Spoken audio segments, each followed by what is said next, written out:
الراكب اللي مشترى لي من الشركة جديد ما خذت الا اسمي مسجل بملكيته، فيه من لون السحابة ومن لون الجليد ومن الالوان البقية فرض شخصيته، الرمل ما له وصيف ولا حوله نديد، انشد اللي في الصحاري قطع خصيته، فزته فزت بريدي من عيال البريد، لم تهب في واجبها الضيف ساعة جيده، ولي العد البدو خص في وقت الشديد، لا بدا كل بدوي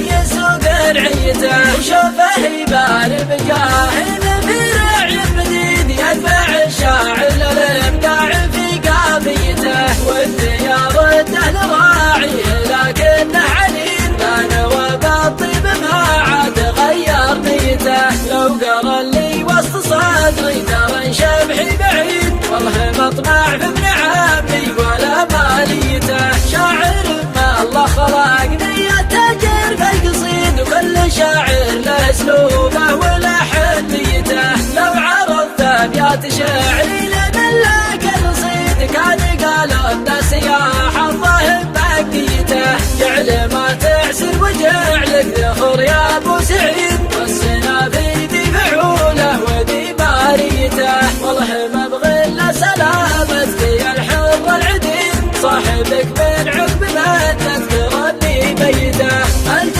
ما تكسر ضلوع من ضلع حديد، ما تضيع الا لياجات ناس ميته، سجلوها وانشروها مع ساع البريد، والله الناموت ما سجل من عانيته، شاصي كل التغاريز يجحدها جحيد، انشد اللي في الصحاري قطع خصيته، ما هو بموت الرخاوي ولا مركب بليد، كل ما يضرب بطبه عفس نفسيته، مركب اللي لا سرى الليل في الرمله وحيد، ما تفكر في المجلان وحداديته، يوم تليته مسيان ردت النشيد، من هجوس الشاعر اللي على عفويته، من هجوس الشاعر اللي على عفويته.